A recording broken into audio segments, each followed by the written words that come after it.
यह एक गर्मियों की रात में हुआ था। मैं उस तरह की इंसान हूँ जो खुद के साथ समय बिताना पसंद करते हैं।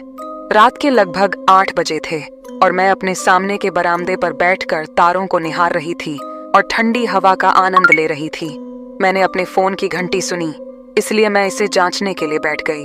ये मेरा चचेरा भाई था जो मुझसे पूछ रहा था कि तुम इतनी देर तक क्या कर रही हो।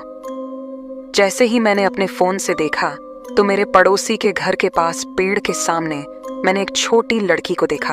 वह लगभग 8 या 9 साल की लग रही थी और उसके चमकीले और पतले बाल थे और उसके बाल 2 पिघटेल चोटियों में थे।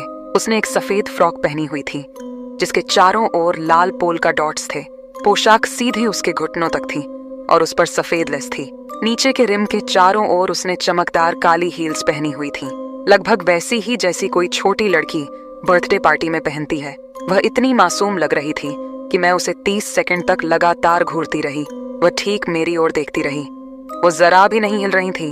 तभी मेरे पीछे मैंने एक दस्तक सुनी। मैंने सोचा कि दस्तक सुनना अजीब था क्योंकि मैं एक ईंट के घर में रहती हूँ। मैंने मुड़कर देखा तो वहां कुछ भी नहीं था, हवा भी नहीं चल रही थी। मैंने पीछे मुड़कर लड़की की तरफ देखा तो वह जा चुकी थी। बहुत अजीब लग रहा था, इसलिए मैं अंदर चली गई। कुछ दिनों बाद मैं ईबे पर कुछ वस्तुओं की सूची बनाने की योजना बना रही थी। एक पुरानी गुड़िया थी जिसके साथ मैं तब खेलती थी जब मैं छोटी थी। मैंने ये वस्तुएं मेरे बिस्तर के पास रखी ताकि मैं उन पर नजर रख सकूं। मैं सोने के लिए तैयार हो रही थी और तब मैंने देखा कि गुड़िया मुझे, या कम से कम मेरे बिस्तर की दिशा में देख रही थी। इसलिए मैंने उसका सिर घुमाया और उसे अपनी अलमारी की ओर कर दिया। गर्दन का हिस्सा काफी कठोर है, इसलिए मुझे सिर के हिलने की उम्मीद नहीं थी। मैं अगली सुबह उठी तो उसका सिर बिल्कुल मेरी ओर देख रहा था। इस बार मुझे लगा कि वह मुझे घूर रहा है। मैंने इस बार गुड़िया को पूरी तरह से घुमा दिया और गुड़िया के साथ बाकी कुछ नहीं हुआ। उस दिन मुझे बस यह भयानक एहसास हुआ कि मुझ पर नजर रखी जा रही है। आखिरकार मैं बहुत थक चुकी थी और मैं अपने बिस्तर के किनारे पर बैठ गई और जो कोई भी था मैं उससे बात करना चाहती थी। मुझे लगा कि यह वही छोटी लड़की थी जो पिछली रात मुझे दिखी थी, जो मुझे आज परेशान कर रही हैं। मैं बैठ गई और कहा, हेलो, क्या तुम पिछली रात वाली वही छोटी लड़की हो?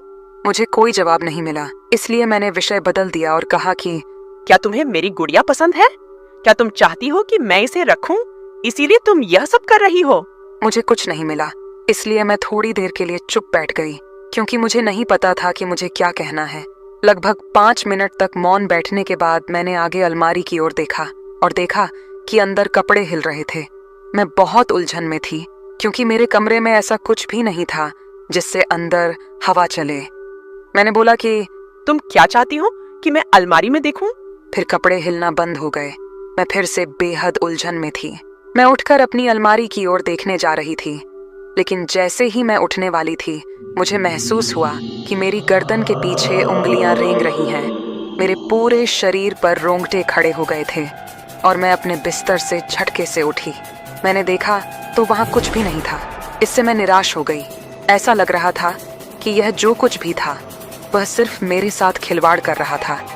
बाहर निकलो, अब चले जाओ यहाँ से, दूर हो जाओ। भयानक एहसास तुरंत दूर हो गया।